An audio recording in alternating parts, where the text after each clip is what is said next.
So figured I'd show this here. Sadly, on this machine, there are a couple joints that don't come with grease fittings. Um, this one here being one of those, and you can see that, this is for the, like where these arms connect to the bucket. And I suppose that the theory behind that is that if it is a greased joint, that it will collect a bunch of dirt and rocks and grime and all that kind of stuff. And because this is a joint right on the backhoe bucket, then, it's going to be spending a lot of time buried in the dirt and the grit and the grime. But on the other hand, this joint right here is greasable, as such. And then if we look up here, there's a grease fitting in the center, but then there's not on either of these, and I find that very frustrating. And to be fair, it doesn't seem like these things wear too crazily fast. And at least in the case of this one here, at least with the center joint being greasable, you can kind of see it kind of migrates this way out to the side a little bit.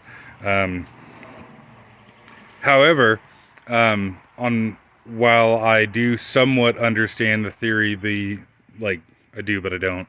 I guess like it sounds good on paper, but in my opinion, doesn't really work worth a shit in reality.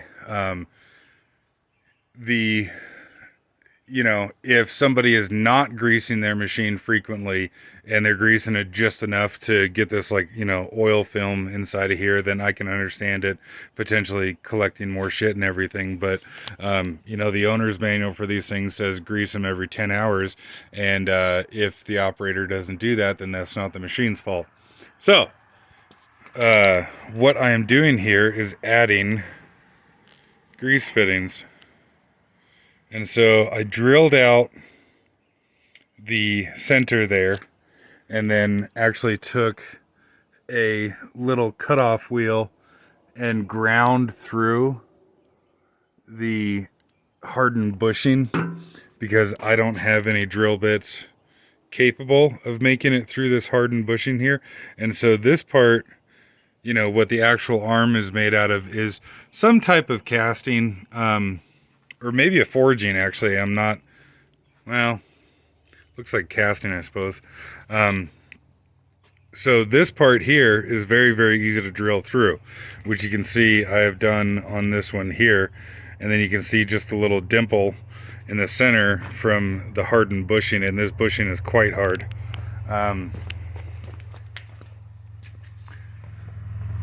But the way I got through it was with a lot of patience. And I just realized I don't have the cutting wheel on there.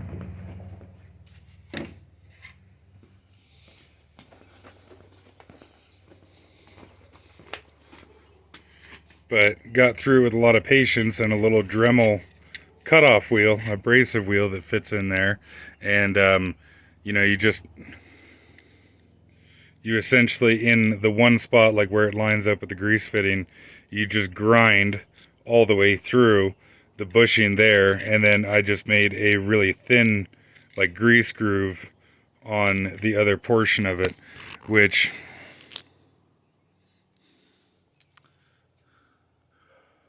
hopefully will come across okay.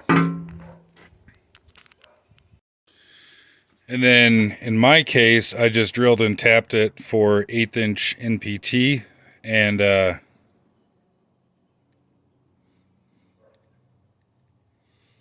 holy crap, find the hole.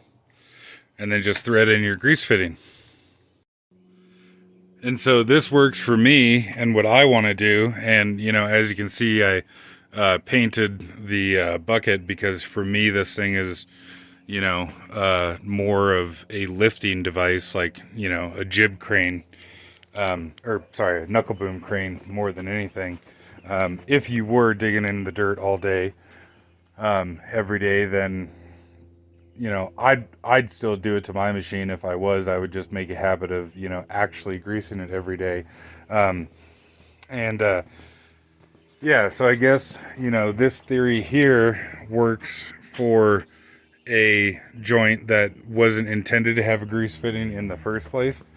I have seen some modern John Deere equipment that on this front section here, where the curl cylinder has got linkage and shit, a customer of mine has got a new skip loader that has the same identical linkage setup, and instead of having grease fittings where mine does, it's actually got like aluminum plugs that are driven into it, which to me is just fucking retarded. Why would somebody go through the effort of drilling, uh, drilling the holes for a grease fitting, and then what? They're trying to save, $5 on the machine or something by just driving an aluminum plug in it. It's stupid. Um, but I guess I'll get the other one done and show you it, put it back together. So I did better with the second one, which, imagine that, right? It's almost like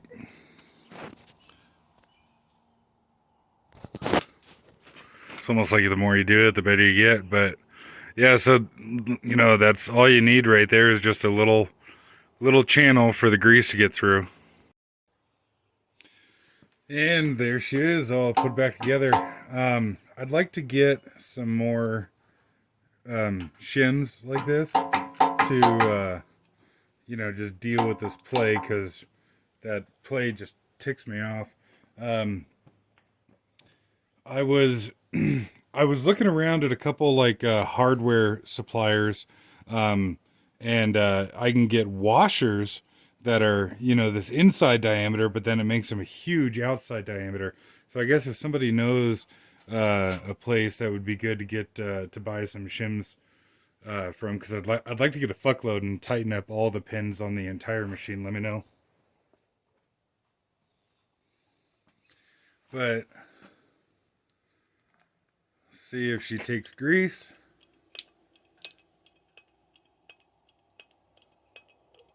Oh yeah.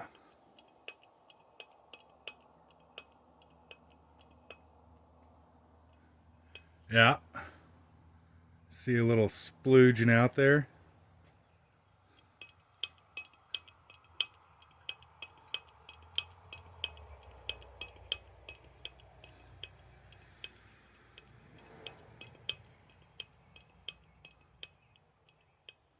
Fuck yeah.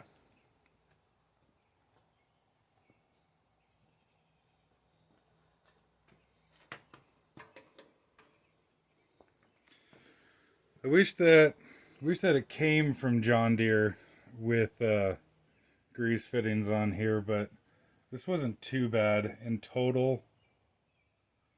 This maybe took me, I don't know, 45 minutes or something like that.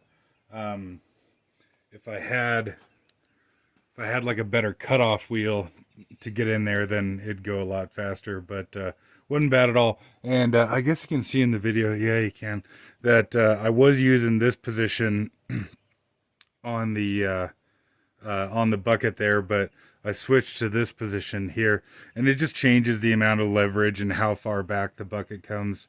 And gonna fart around with that and see what I like.